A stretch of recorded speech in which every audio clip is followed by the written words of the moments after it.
ছোট বাচ্চাদের ছবি ফেসবুকে দিলে কি বদনজর লাগতে পারে? প্রেম করে বিয়ে করলে এবং পরে তওবা করলে কি আল্লাহ মাফ করবেন? লুডু খেলা কি হারাম? ঘরে বিড়াল পাললে কি কোনো গুনাহ হবে? কারোর সাথে কোনো অন্যায় করলে যদি ক্ষমা চাওয়ার সময় বা সুযোগ না থাকে তাহলে করণীয় কি? ছোট আমল কিন্তু ফজিলত অনেক বেশি, এমন কিছু নসিহত করুন। রাগ নিয়ন্ত্রণ করব কিভাবে? অমুসলিম শিক্ষক গুরুজনদের সালাম দেয়া যাবে কি না? পোশাক নষ্ট হওয়ার ভয় আছে, এমন কোনো জায়গায় কি দাঁড়িয়ে প্রসাব করা যাবে?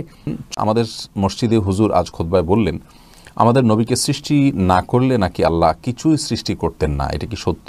চলে যাই আমরা সরাসরি প্রশ্নোত্তরে।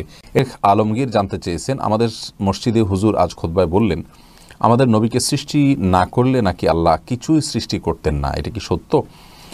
ভাই শেখ আলমগীর, আপনাদের হুজুর যে কথাটি বলেছেন এটি সত্য নয়। কারণ রাসূল আকরাম সাল্লাল্লাহু আলাইহি সাল্লামকে সৃষ্টি না করা হলে অন্য কিছুই আল্লাহ সৃষ্টি করতেন না, এ মর্মে কোনো বিশুদ্ধ হাদিস বর্ণিত হয়নি, কোরআন তো নয়। এ মর্মে যে হাদিসটির কথা বলা হয়ে থাকে, লাউলা খুলিকতু মা খুলিকাতিল আফলাক ওয়াল আরাদিন, অর্থাৎ আমাকে সৃষ্টি না করা হলে আসমান জমিন সৃষ্টি করা হতো না। এ হাদিসটি সম্পর্কে স্বয়ং হাদিস বিশারদগণ বলেছেন এই হাদিসটি জাল, এটার সনদ সম্পূর্ণ বানোয়াট, এটা সঠিক নয়, জাল হাদিস, মিথ্যা হাদিস। যার কারণে রাসূল আকরাম সাল্লাল্লাহু আলাইহি সাল্লামের ফজিলত এবং মর্যাদা বলতে গিয়ে আমাদের মিথ্যার আশ্রয় নেওয়ার কোনো প্রয়োজন নেই, বরং আল্লাহ রাব্বুল আলামিন তাকে সকল সৃষ্টির সেরা করেছেন, তিনি সকল সৃষ্টির সেরা। তার ফজিলত এবং মর্যাদার জন্য অনেক কথা কোরআন এবং হাদিসে রয়েছে, সেগুলো যথেষ্ট। তাকে সৃষ্টি না হলে কিছু সৃষ্টি করা হতো না, এই কথাটি যেহেতু কোরআন হাদিসে এভাবে বলেনি, সেজন্য আমরা এটাকে এভাবে বলতে যাব না। কোনো আলেম যদি বলে থাকেন তার হয়তো জানা নেই। দ্বিতীয় আরেকটি প্রশ্ন আপনি করেছেন, আবু হুরায়রা রাদিয়াল্লাহু তাআলা আনহু নাকি একদিন নবী করিম সাল্লাল্লাহু আলাইহি সাল্লামকে জিজ্ঞাসা করলেন, আপনার জন্ম তারিখ কবে? তখন আমাদের নবী বললেন, আমার জন্ম তখন হয়েছে যখন আদম আলাইহিস সালামকে বানানোর মাটিও নির্বাচিত হয়নি। হুজুরের এই কথাটি কি সত্য? না, এই মর্মেও কোনো হাদিস পাওয়া যায় না। একটি হাদিসের কথা লোকমুখে প্রচলিত আছে যে নবী সাল্লাল্লাহু আলাইহি সাল্লাম নাকি বলেছেন যে আদম আলাইহিস সালাম মাটি এবং কাদার মধ্যে যখন, অর্থাৎ তখনও তার সৃষ্টি পরিপূর্ণ হয়নি, তখন থেকে আমি নবী। এরকম একটি হাদিসের কথা বলা হয়ে থাকে। এ সম্পর্কে ইমাম হাফেজ সাখাওয়ী রাহিমাহুল্লাহ অনেক বড় মাপের একজন হাদিস বিশারদ ছিলেন। তিনি এবং অন্যান্য মুহাদ্দিসদের অনেকেই মন্তব্য করেছেন যে এরকম কোনো কথা হাদিসের কোনো গ্রন্থে বর্ণিত হয়নি, যার কারণে এটিও পরিত্যাজ্য। সুলতান মাহমুদ মিল্টন, আপনি জানতে চেয়েছেন, পোশাক নষ্ট হওয়ার ভয় আছে, এমন কোনো জায়গায় কি দাঁড়িয়ে প্রসাব করা যাবে? অবশ্যই যাবে, যদি আপনি বসে পেশাব করার মতো কোনো পরিবেশ না থাকে। নবী সাল্লাল্লাহু আলাইহি সাল্লাম থেকে এরকম ঘটনা পাওয়া যায়, যদি বসে পেশাব করার মতো কোনো পরিস্থিতি না থাকে, বসলেই সেখানে আপনার ময়লা লেগে যাবে, এরকম যদি হয় তাহলে সেক্ষেত্রে আপনি দাঁড়িয়ে পেশাব করতে পারেন। নবী সাল্লাল্লাহু আলাইহি সাল্লাম সম্পর্কে বুখারী হাদিসে বর্ণিত হয়েছে, আতা সুবাতা কওমান ফাবালা কায়মান ওয়া তাওয়াদ্দা। নবী সাল্লাল্লাহু আলাইহি সাল্লাম একবার এমন কোনো জায়গায় ছিলেন যেখানে মানুষ ময়লা আবর্জনা ফেলে, বসার মতো কোনো স্কোপ নেই, সেখানে তিনি দাঁড়িয়ে পেশাব করেছেন। বিধায় এরকম জায়গায় দাঁড়িয়ে পেশাব করা যেতে পারে। এম এ হুসাইন সোহান, আপনি জানতে চেয়েছেন, অমুসলিম শিক্ষক গুরুজনদের সালাম দেয়া যাবে কি না? যদি না যায় তাহলে কি অন্য কোনো ব্যবস্থা আছে তাদের প্রতি শ্রদ্ধা প্রকাশের? বৈধ বা সাধারণ যে পদ্ধতিগুলো সেগুলো আপনি অবলম্বন করতে পারেন, যেমন স্বাগতম, ওয়েলকাম, থ্যাঙ্কস, এবং আপনার বডি ল্যাঙ্গুয়েজ দিয়ে তার প্রতি শ্রদ্ধা আপনি প্রকাশ করলেন, সেটা আপনি করতে পারেন, কোনো অসুবিধা নেই ইনশাআল্লাহ। বাকি সালাম তাদেরকে দিবেন না, যেহেতু আসসালাম এটা আল্লাহ তাআলার গুণবাচক নাম। তাছাড়া এটি মূলত শান্তির দোয়া হলো আল্লাহকে যারা স্বীকার করেছে, বিশ্বাস করেছে তাদের জন্য। অতএব তাদের জন্য সালাম নয়, বরং অন্য কোনোভাবে তাদেরকে অভিবাদন আপনি জানাতে পারেন।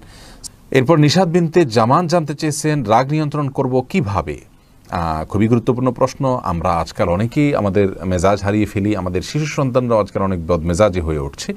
রাগ নিয়ন্ত্রণ করার জন্য অনেকগুলো পরামর্শ আমরা দিতে পারি কোরআন এবং হাদিসের আলোকে। তার মধ্যে থেকে সবচেয়ে বড় পরামর্শ এবং মৌলিক পরামর্শ হলো আউযু বিল্লাহি মিনাশ শাইতানির রাজিম, এটা পাঠ করা যখন রাগ উঠবে। এটা বললে, কারণ রাগ এটা শয়তানের তরফ থেকে হয়। আল্লাহ রাব্বুল আলামিন কোরআন কারীমে বলেছেন, ইম্মা ইয়ানজাগান্নাকা মিনাশ শাইতানির নাজগুন ফাস্তাইয বিল্লাহি মিনাশ শাইতানির রাজিম। শয়তান যখন তোমাকে খোঁচা দিবে তখন তুমি আল্লাহর কাছে আশ্রয় চাও এই বিতাড়িত শয়তান থেকে।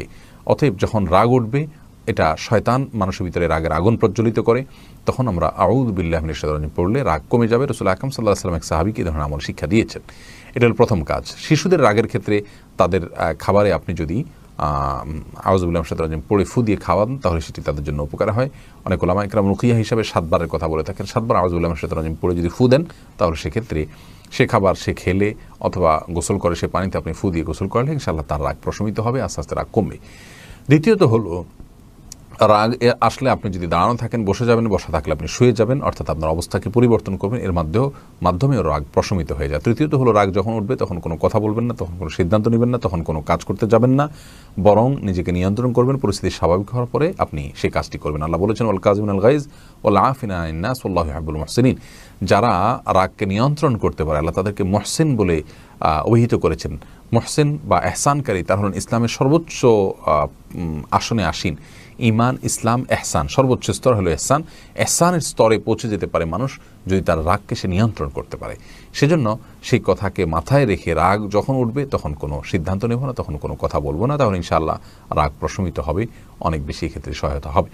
সেই সাথে যারা খুব ঠান্ডা মস্তিষ্কের মানুষ, যারা খুব শান্ত মেজাজের মানুষ, যারা খুব ধৈর্যশীল মানুষ, তাদের সাথে চলাফেরার মাধ্যমেও নিজের বদমেজাজির হার অনেকটা কমিয়ে আনা যায়। মাহতাব আবির, আপনি জানতে চেয়েছেন ছোট আমল কিন্তু ফজিলত অনেক বেশি, এমন কিছু নসিহত করুন ভাইবেন।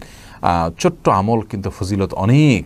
এরকম আমলের মধ্যে জিকিরের মধ্য থেকে রয়েছে দুরুদের আমলটি, তারপরে আপনার সূরা ইখলাস পাঠ করার আমলটি, তারপরে আপনার সুবহানাল্লাহ বিহামদিহি সুবহানাল্লাহিল আযীম সম্পর্কে সহিহ বুখারীতে আসছে রাসূলুল্লাহ সাল্লাল্লাহু আলাইহি ওয়াসাল্লাম বলেছেন এই দুটি বাক্য বলতে অনেক সহজ, কিন্তু মিজানের পাল্লা অনেক ভারী হয় এবং এটা আল্লাহর কাছে অনেক বেশি প্রিয় হয়। এরকম আরও অনেক আমলের কথা বলা হয়েছে। জুমার দিনে মসজিদে আগে আগে যাওয়া, সেটারও অনেক বেশি ফজিলত রয়েছে। অতএব সে বিষয়গুলোকে আপনি জেনে আমল করবেন। আমির সোহাগ, আপনি জানতে চেয়েছেন কারোর সাথে কোনো অন্যায় করলে যদি ক্ষমা চাওয়ার সময় বা সুযোগ না থাকে তাহলে করণীয় কি? দেখুন, যদি কারোর সাথে কোনো অন্যায় করে ফেলেন এবং তার কাছ থেকে ক্ষমা চাওয়ার সুযোগ না থাকে, আপনার উচিত হবে তার জন্য আল্লাহর কাছে মাপ চাওয়া। আল্লাহুম্মা গফির লাহু ওয়ারহামহু, আল্লাহ আপনি তার জন্য তাকে ক্ষমা করুন, আপনি তার প্রতি রহম করুন, তার জন্য দোয়া করবেন। তার জন্য যত বেশি দোয়া করবেন, তার জন্য তার কাছে যত বেশি ক্ষমা চাইবেন, রহমের দোয়া করবেন, ইনশাআল্লাহ বিইذনিল্লাহ আল্লাহ রাব্বুল আলামিন বিষয়টি আপনার জন্য সহজ করে দিবেন। অতএব কিয়ামতের ময়দানে আপনি দুনিয়াতে যদি আল্লাহকে খুব বেশি সন্তুষ্ট করে যেতে পারেন, তাহলে আখিরাতে আপনার প্রতি অসন্তুষ্ট যারা আছেন, কোনো হক আছে আপনি দুনিয়াতে পরিশোধ করতে পারেননি, সেই না পারা থেকে আপনার ভেতরে অপরাধ বোধ জাগ্রত হয়েছে, আপনি আল্লাহকে খুব বেশি সন্তুষ্ট করার চেষ্টা করেছেন, আপনার ভিতরে ভয় কাজ করেছে। ইনশাআল্লাহ একটি হাদিস থেকে আমরা জানতে পারি যে আমাদের প্রিয় নবী সাল্লাল্লাহু আলাইহি ওয়াসাল্লাম বলেছেন কিয়ামতের দিনে আল্লাহ তাআলা ওই ব্যক্তিকে আপনার পক্ষ হয়ে সন্তুষ্ট করাবেন এবং আল্লাহ তাআলা তাকে বিশেষ কিছু অফার দিয়ে আপনার হক আদায় করার ব্যবস্থা করবেন। অতএব যদি এরকম ব্যক্তিকে না পাওয়া যায়, তার পক্ষ হয়ে ক্ষমা চাইবেন, তার জন্য দোয়া করবেন, সেই সাথে বেশি বেশি আল্লাহর ইবাদত বন্দেগী করবেন, যাতে করে আল্লাহর সন্তুষ্টির মাধ্যমে তাকে আখিরাতে সন্তুষ্ট করা যায়। শেখ শাফাত শামীর, আপনি জানতে চেয়েছেন ঘরে বিড়াল পাললে কি কোনো গুনাহ হবে? না, বিড়াল পাললে কোনো গুনাহ হবে না, বরং সাহাবায়ে কেরাম অনেকে বাসা বাড়িতে বিড়াল পেলেছেন। নবী সাল্লাল্লাহু আলাইহি ওয়াসাল্লাম বলেছেন ফাইন্নাহা মিনাত তাওয়াফিন আলাইকুমুত তাওয়াফাত, বিড়াল এটা তোমাদের বাসা বাড়িতে ঘোরাফেরা করে। এই হাদিস থেকে বোঝা যায় নবী সাল্লাল্লাহু আলাইহি ওয়াসাল্লাম সেটাকে অনুমোদন করেছেন, এটি জায়েজ আছে, কোনো অসুবিধা নেই। আজাদ আবুল কালাম জানতে চেয়েছেন লুডু খেলা কি হারাম? সরাসরি লুডু খেলার ব্যাপারে শরীয়তে নিষেধাজ্ঞা আসেনি, তবে ইসলামী শরীয়ত সেই সমস্ত খেলাগুলোকে অ্যালাউ করেছে, এই সমস্ত খেলাতে শারীরিক কসরত আছে, পার্থিব সরাসরি কল্যাণ রয়েছে এবং সেগুলোর মাধ্যমে আমাদের মধ্যে স্বতঃস্ফূর্ততা আসে, আমাদের কাজের জন্য স্পৃহা তৈরি হয়, কর্মোদ্যম তৈরি হয়।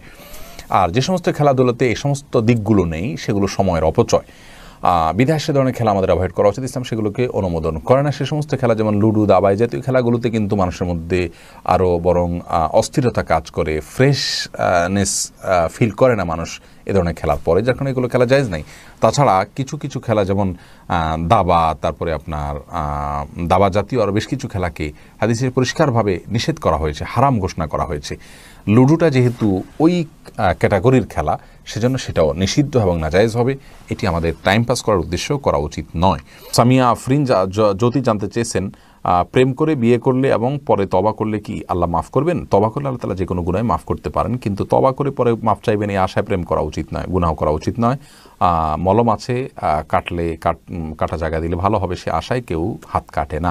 বিধায় গুনাহ করার সময় তওবা তো করবো, রাস্তা তো আছে, সেই চিন্তা করে যদি আপনি গুনাহ করেন, সে গুনার মাফ কতটুকু হবে সেটা আল্লাহ তাআলা ভালো জানেন, এটা করা উচিত নয়। এইচ এম সালাউদ্দিন আইয়ুবী, আপনি জানতে চেয়েছেন ছোট বাচ্চাদের ছবি ফেসবুকে দিলে কি বদনজর লাগতে পারে? হ্যাঁ ভাই সালাউদ্দিন আইয়ুবী, হতেই পারে, কারণ আন-নাজরু হাক্কুন আল আইনু হাক্কুন, নবী সাল্লাল্লাহু আলাইহি ওয়াসাল্লাম বলেছেন যে দৃষ্টি দিয়ে মানুষের ক্ষতি করা এই বিষয়টি সত্য, এই বিষয়টি সত্য প্রমাণিত, যার কারণে ফেসবুক সোশ্যাল মিডিয়াতে ব্যক্তিগত বিষয়গুলোকে খুব বেশি শেয়ার করা অনুচিত। যদি ছোট বাচ্চাদের ছবি দিতে হয় তাহলে সেক্ষেত্রে ক্যাপশনে লিখে দিন বলুন মাশা আল্লাহ। কারণ মাশা আল্লাহ যদি বলা হয় কোনো আল্লাহর কোনো সৃষ্টি বা ভালো কোনো জিনিস দেখার পর, তাহলে সেক্ষেত্রে বদনজর আর লাগে না, যার কারণে কমপক্ষে সে কাজটি করার চেষ্টা করা উচিত।